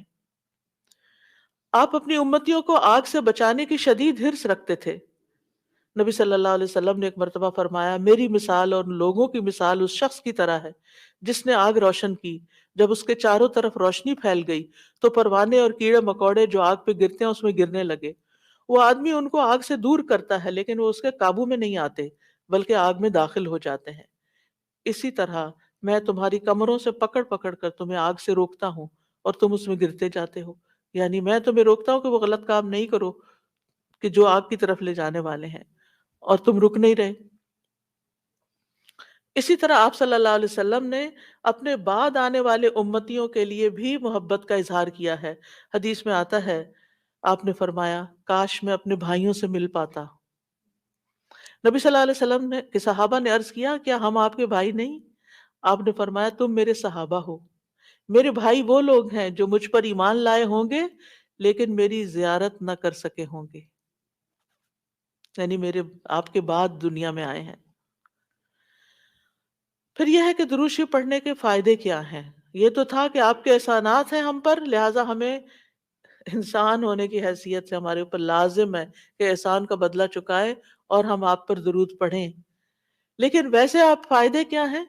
ایک بار درود بھیجنے پر 10 رحمتیں ملتی ہیں، صحیح مسلم کی روایت میں آتا ہے۔ سنن نسائی میں آتا ہے جو شخص مجھ پر ایک مرتبہ درود بھیجے گا اللہ اس پر 10 مرتبہ رحمتیں نازل کرے گا، اس کے 10 گناہ معاف ہوں گے، اس کے 10 درجات بلند ہوں گے۔ ایک اور روایت میں آتا ہے جو شخص میری امت میں مجھ پر اخلاص سے دل سے ایک بار درود پڑھے گا تو اللہ اس وجہ سے اس پر 10 رحمتیں بھیجے گا اور اس کی وجہ سے اس کے 10 درجے بلند فرمائے گا، اس کے لیے 10 نیکیاں لکھے گا، 10 گناہ معاف فرما دے گا۔ فائدے ہی فائدے، برکتیں ملیں گی۔ آپ نے فرمایا مجھ پر درود بھیجا کرو کیونکہ مجھ پر درود بھیجنا تمہارے لیے باعث برکت ہے، اور میرے لیے اللہ سے وسیلہ کا بھی سوال کیا کرو، یعنی جو شخص درود بھیجتا ہے برکت اس پر آتی ہے۔ انسان کی ذات میں، عمل میں، عمر میں برکتیں آتی ہیں۔ امام ابن قیم نبی صلی اللہ علیہ وسلم کی ذات پر درود بھیجنے کے بارے میں کہتے ہیں یہ درود بھیجنے والے شخص کی اپنی ذات کے لیے اس کے عمل، اس کی عمر میں برکت کا سبب ہے، اس کی مصلحتوں اور ضرورتوں کے اسباب میں سے ہے، کیونکہ درود بھیجنے والا اپنے رب سے دعا کر رہا ہوتا ہے کہ اللہ آپ پر اور آپ کی آل پر برکت نازل کرے۔ تو جب ہم آل پر برکت کی بات کرتے ہیں تو ہم خود بھی بیچ میں سب آ جاتے ہیں اور یہ دعا قبول ہو جاتی ہے، اسی لیے بدلہ بھی اسی کی جنس سے ہوگا۔ ابن حجر کہتے ہیں کہ طاعون اور دیگر بڑی بڑی وبائی بیماریوں میں سب سے بڑھ کر ان کو دور کرنے والی چیزوں میں سے نبی صلی اللہ علیہ وسلم پر کثرت سے درود بھیجنا ہے۔ پینڈیمک میں، کووڈ 19 میں ہمیں سب سے زیادہ درود پڑھنا ہے۔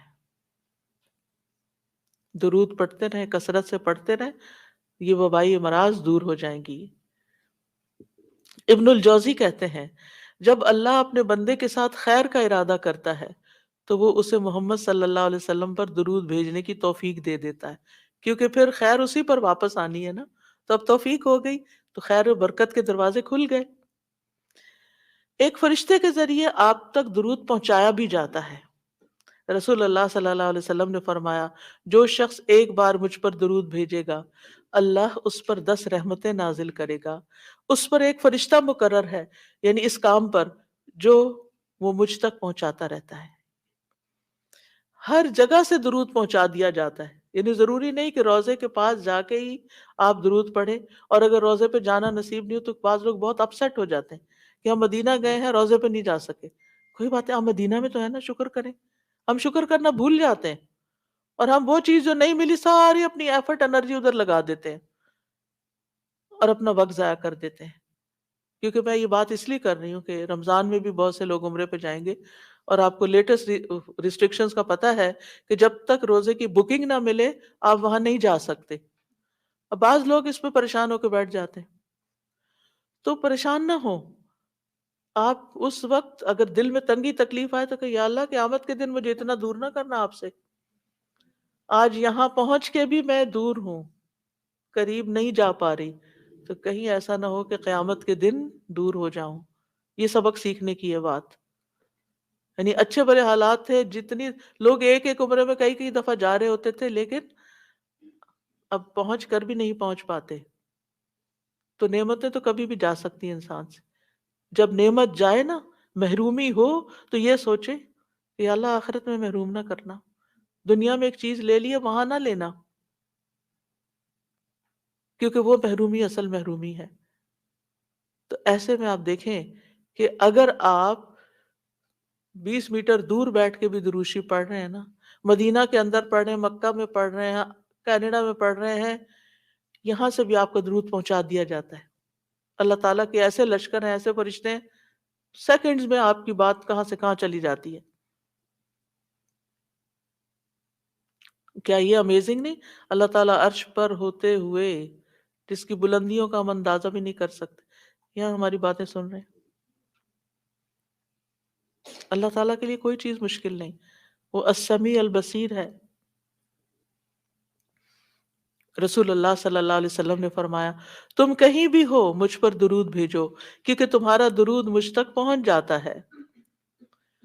پھر یہ کہ نبی صلی اللہ علیہ وسلم کی سفارش کے مستحق ہو جاتے ہیں وہ جو آپ پر درود بھیجتے ہیں۔ آپ نے فرمایا جو میرے اوپر درود بھیجتا ہے یا میرے لیے وسیلہ مانگتا ہے، قیامت کے دن اس کے لیے میری شفاعت ثابت ہو جائے گی۔ یہ وسیلہ وہ خاص مقام ہے ایک جنت میں جو صرف ایک شخص کو ملے گا، اور وہ آپ صلی اللہ علیہ وسلم کے لیے ہم مانگتے ہیں کہ وہ سب سے اعلیٰ ترین مقام ہمارے نبی محمد صلی اللہ علیہ وسلم کو ملے۔ درود نہ پڑھنے والا بخیل ہے۔ آپ نے فرمایا جس کے سامنے میرا ذکر ہو اور وہ مجھ پر درود نہ بھیجے وہ بخیل ہے۔ درود نہ پڑھنے والے کے لیے دوری اور رسوائی ہے۔ مالک بن حویرث کہتے ہیں رسول اللہ صلی اللہ علیہ وسلم ممبر پر چڑھے، جب پہلی سیڑھی پر چڑھے تو فرمایا آمین، پھر دوسری پہ چڑھے تو فرمایا آمین، پھر تیسری پہ چڑھے تو فرمایا آمین، پھر فرمایا میرے پاس جبریل آئے اور فرمایا اے محمد جس نے رمضان کا مہینہ پایا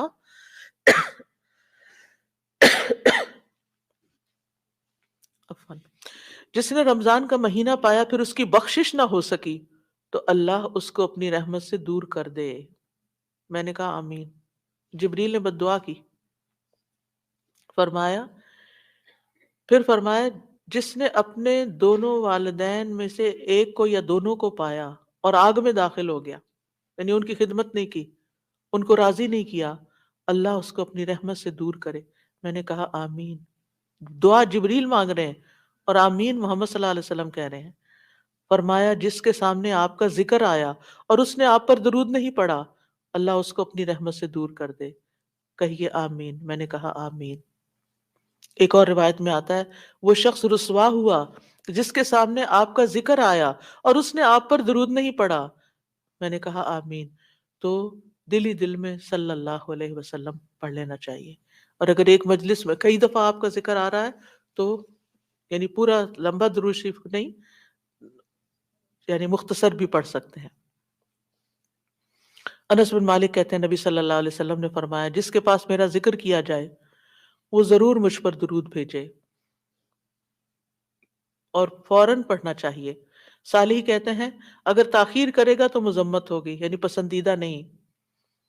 اسی طرح آپ کا نام لکھتے وقت یعنی محمد لکھتے وقت ساتھ صلی اللہ علیہ وسلم لکھنا چاہیے، یہ آپ کی تعظیم کے تقاضوں میں سے ہے۔ سفیان ثوری کہتے ہیں اگر حدیث کے پڑھنے والے کو کوئی اور فائدہ نہ بھی ہو تو اس کو یہ فائدہ ضرور حاصل ہوتا ہے کہ وہ رسول اللہ صلی اللہ علیہ وسلم پر درود بھیجتا ہے۔ جب تک وہ حدیث کی کتاب پڑھتا رہتا ہے اس پر اللہ کی رحمت نازل ہوتی رہتی۔ اگر آپ بخاری کی کلاس میں بیٹھے ہوئے ہیں اور بار بار درود آ رہا ہے، اگر آپ کو حدیثیں نہیں بھی سمجھ آ رہی تب بھی آپ پر رحمت آ رہی ہے۔ پھر اذان کے بعد نبی صلی اللہ علیہ وسلم نے فرمایا جب تم مؤذن کو سنو تو اسی طرح کہو جیسے وہ کہتا ہے، پھر مجھ پہ درود بھیجو، کیونکہ جو مجھ پر ایک دفعہ درود بھیجتا ہے اللہ تعالیٰ اس کے بدلے میں اس پر 10 رحمتیں نازل فرماتا ہے۔ پھر مسجد میں داخل ہوتے وقت جب نبی صلی اللہ علیہ وسلم جب مسجد میں داخل ہوتے تو پہلے درود و سلام پڑھتے تھے، پھر یہ پڑھتے اللہم اغفر لی ذنوبی وافتح لی ابواب رحمتک۔ اگر ایک سٹینڈی بنوا کے سامنے رکھ دی جائے نا اللہم صلی وسلم علی نبینا محمد اور اس کے نیچے یہ والی دعا لکھ کے، تو اس سے کیا ہوگا کہ جو بھی داخل ہوگا نظر پڑے گی تو ریمائنڈر ہو جائے گا۔ پھر ہر نماز کے پہلے اور آخری تشہد میں درود شریف پڑھنا، یعنی آپ صلی اللہ علیہ وسلم پہلے میں بھی پڑھتے تھے، تو اگر پہلے میں پڑھ لیا جائے کبھی تو سجدہ صاحب کرنے کی نہیں ضرورت۔ پھر اسی طرح یہ کہ صفا مروہ کی سعی کرتے وقت وہاں پر جب آپ چکر لگا رہے ہوتے ہیں تو ساتھ ساتھ درود بھی پڑھتے جائیں، یعنی دعائیں کرنے کے علاوہ۔ یعنی عام طور پہ ہم صرف اور مختصر اذکار یا دعاؤں پہ زیادہ رکھتے ہیں، درود بھول جاتے ہیں۔ اور خصوصاً جب ہم صفا کے پاس کھڑے ہوں تو آپ نے فرمایا جب تم حضرت عمر کہتے ہیں کہ جب تم آؤ تو بیت اللہ کے ساتھ چکر لگاؤ اور پھر مقام ابراہیم پہ 2 رکعت پڑھو، پھر صفا کے پاس آؤ، کھڑے ہو جاؤ، بیت اللہ نظر آئے، 7 بار اللہ اکبر کہو، ہر 2 تکبیروں کے درمیان اللہ کی حمد و ثنا کرو اور درود بھی بھیجو، اپنے لیے دعا مانگو، اور مروہ پہاڑی پر بھی ایسا ہی کرو۔ پھر جمعہ کے دن اور رات نبی صلی اللہ علیہ وسلم نے فرمایا جمعہ کے دن اور رات کو کثرت سے مجھ پر درود بھیجو، بس جو آدمی ایک دفعہ درود بھیجے گا اللہ اس پر 10 رحمتیں نازل کرے گا۔ نماز جنازہ کی دوسری تکبیر کے بعد قنوت نازلہ پڑھتے وقت دعا کے شروع، آغاز اور اختتام پر مجالس میں، یعنی جس مجلس میں آپ بیٹھیں چاہے دنیا کی مجلس ہے تو اس میں بھی بیٹھے بیٹھے درود پڑھیں۔ نبی صلی اللہ علیہ وسلم نے فرمایا جو لوگ کسی جگہ پر مجلس کریں، بیٹھے ہیں باتیں کر رہے ہیں لیکن نہ اس میں اللہ کا ذکر کریں نہ اپنے نبی پر درود بھیجیں تو وہ ان کے لیے نقصان کا باعث ہوگی، پھر اگر اللہ چاہے تو انہیں عذاب دے، اگر چاہے تو انہیں بخش دے۔ تو اس لیے درود وہاں بھی ضروری ہے۔ اور ایک اور روایت میں آتا ہے کہ وہ قیامت کے دن ایسی مجلس ان کے لیے حسرت کا باعث ہوگی، اگرچہ وہ اپنے اجر و ثواب کی بنا پہ جنت میں داخل بھی ہو جائیں لیکن انہیں اس مجلس پہ حسرت ہوگا ہم وہاں بیٹھے تھے اور ہم نے ایک دفعہ بھی درود نہیں پڑھا۔ نبی صلی اللہ علیہ وسلم کے علاوہ دیگر انبیاء پر بھی درود پڑھا جا سکتا ہے۔ آپ نے فرمایا اللہ کے نبیوں اور رسولوں پر درود بھیجو، اس لیے کہ اللہ نے انہیں بھی میری طرح مبعوث کیا تھا۔ اور بعض احادیث سے یہ پتہ چلتا ہے کہ جب آپ نبیوں کا تذکرہ کرتے تو ان کے ساتھ صلی اللہ علیہ وسلم کہتے تھے۔ اسی لیے آپ نے دیکھا کہ فقہ القلوب کی کتاب کے اندر دیگر انبیاء موسیٰ صلی اللہ علیہ وسلم لکھا ہوتا ہے۔ ہم حیران ہوتے ہیں کہ یہ کیوں؟ تو یہ بھی سنت سے ثابت ہے، کیونکہ نبی صلی اللہ علیہ وسلم نے جب انبیاء کا ذکر کیا اذهبوا الى ابراہیم صلی اللہ علیہ وسلم ویأتون موسیٰ صلی اللہ علیہ وسلم اذهبوا الى عیسیٰ صلی اللہ علیہ وسلم، یعنی آپ جب یہ حدیث بیان کر رہے تھے تو نبیوں کے نام کے ساتھ یہ پڑھ رہے تھے۔ پھر یہ بھی ہے کہ صرف سنت سے ثابت شدہ درود پڑھنا چاہیے، یعنی من گڑت درود پڑھنے کی بجائے جو مسنون درود ہیں وہ پڑھنے چاہیے. وہ مسنون درود آپ کی جو کتاب ایک پیمفلٹ بھی تھا، مجھے معلوم نہیں کہ وہ اس وقت ہے یا نہیں، درود کا ایک ہم نے کارڈ بنایا تھا. اگر وہ کارڈ بک سٹور پر ہے تو وہ آپ کارڈ لے جا سکتے ہیں، اس میں سارے ورژنز ہوں گے. ورنہ قرآنی اور مسنون دعاؤں کے شروع میں بھی 2-3 ورژنز موجود ہیں. تو اب میں بتا بھی دیتی ہوں جی، پیمفلٹ موجود ہے لیکن کارڈ بھی ہے ایک درود کا. تو ایک درود ہے اللہم صلی علی محمد و علی آل محمد، اے اللہ محمد اور آل محمد پر رحمت نازل فرما. یعنی جو ہم نے پیچھے وضاحت پڑھی کہ ان پر محمد صلی اللہ علیہ وسلم پر اللہ تعالیٰ اپنی رحمت نازل فرمائے اور آپ کی آل پر بھی رحمت نازل فرمائے. دوسرا ہے اللہم صلی علی محمد النبی الامی و علی آل محمد. یہ بھی آپ پڑھ سکتے ہیں، مختلف اوقات میں مختلف پڑھ لیں. پھر نماز میں اللہم صلی علی محمد و علی آل محمد کما صلیت علی ابراہیم و علی آل ابراہیم انک حمید مجید. اللہم بارک علی محمد و علی آل محمد کما بارکت علی ابراہیم و علی آل ابراہیم انک حمید مجید.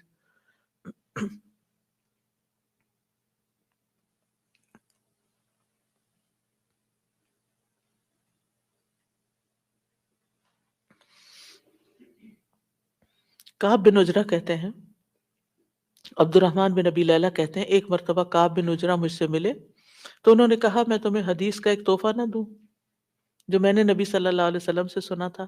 میں نے عرض کیا جی ہاں، مجھے یہ تحفہ ضرور عنایت کیجیے. انہوں نے کہا ہم نے رسول اللہ صلی اللہ علیہ وسلم سے سوال کیا، بس ہم نے کہا اللہ کے رسول آپ کے اہل بیت پر کس طرح درود بھیجیں، یعنی صرف آپ پر نہیں بلکہ آپ کے گھر والوں پر بھی، اہل بیت پر بھی. بے شک اللہ نے آپ پر سلام بھیجنے کا طریقہ تو ہمیں سکھا دیا ہے. تو اس پر آپ نے فرمایا یوں کہا کرو اللہم صلی علی محمد و علی آل محمد کما صلیت علی ابراہیم و علی آل ابراہیم انک حمید مجید. اللہم بارک علی محمد و علی آل محمد کما بارکت علی ابراہیم و علی آل ابراہیم انک حمید مجید.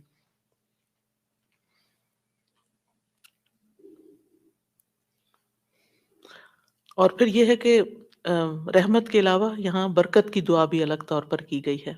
ٹھیک ہے، صلات میں ویسے شامل ہے لیکن یہاں الگ طور پر برکت کی بات کی. اور انک حمید مجید، اللہ سبحانہ وتعالیٰ کی تعریف بیان کی گئی ہے. اسی طرح ایک اور درود ہے اللہم صلی علی محمد و ازواجہ و ذریتہ کما صلیت علی ابراہیم و بارک علی محمد و ازواجہ و ذریتہ کما بارکت علی ابراہیم کما بارکت علی آل ابراہیم انک حمید مجید. تو سوال یہ پیدا ہوتا ہے کہ آپ کی ازواج اور ذریت پر کیوں درود بھیجیں، ان کے لیے کیوں دعا کریں؟ کیونکہ وہ آپ کے اس مشن میں آپ کے ساتھ ہی تھے. آپ دیکھیں کہ بعض پیغمبروں کی بیویاں ان کے ساتھ نہیں تھیں، لیکن حضرت ابراہیم کے حضرت ہاجرہ کا کردار آپ سب کو معلوم ہے، کتنی قربانیاں کی انہوں نے، کہ کس طرح اللہ کے حکم کے اوپر ابراہیم علیہ السلام نے جب ان کو ایک صحرا میں چھوڑا تو انہوں نے کوئی شکایت ہی نہیں کی، اسے ایکسیپٹ کر لیا، خوشی خوشی ایکسیپٹ کیا. اور پھر حضرت سارہ بھی اسی طرح. تو ہم دیکھتے ہیں کہ لیکن حضرت نوح علیہ السلام اور حضرت لوط علیہ السلام کی بیویوں نے ساتھ نہیں دیا، تو نبی صلی اللہ علیہ وسلم کی ازواج نے آپ کا ساتھ دیا. اور خاص طور پر حضرت عائشہ رضی اللہ تعالیٰ عنہ نے کس طرح آپ کے علم کو آگے نصف صدی تک لوگوں کو پہنچایا، جو علم کسی اور کے پاس نہیں تھا. اور اسی طرح پھر حضرت فاطمہ اور پھر حضرت فاطمہ کی اولاد، یہ سارے آپ کے خیر میں شریک تھے، یعنی جو آپ کا مشن تھا اس میں آپ کے شریک تھے. اور ویسے بھی آپ دیکھیں کہ گھر والے جو ہوتے ہیں وہ بھی اس خیر میں حصہ پاتے ہیں، یعنی اولاد کو ماں باپ کی نیکیوں میں سے ایک حصہ مل جاتا ہے، ان کی وجہ سے ان کو دنیا میں اور آخرت دونوں میں فائدے ہوتے ہیں. تو اللہ سبحانہ وتعالیٰ سے دعا ہے کہ اللہ تعالیٰ ہمیں نبی صلی اللہ علیہ وسلم کے مقام کو پہچاننے والا بنائے، ہمیں آپ سے سچی محبت عطا فرمائے اور ہمیں صحیح معنوں میں درود شریف پڑھنے کا حق ادا کرنے کی توفیق دے اور ہمیں کبھی بھی درود شریف پڑھتے ہوئے نہ تھکیں. اللہم صلی وسلم وبارک علی محمد، اللہم صلی وسلم وبارک علی محمد، اللہم صلی وسلم وبارك على محمد اللهم صل وسلم وبارك على محمد اللهم صل وسلم وبارك على محمد اللهم صل وسلم وبارك على محمد اللهم صل وسلم وبارك على محمد سبحانك اللهم وبحمدك أشهد أن لا إله إلا أنت أستغفرك وأتوب إليك. السلام علیکم ورحمۃ اللہ وبرکاتہ.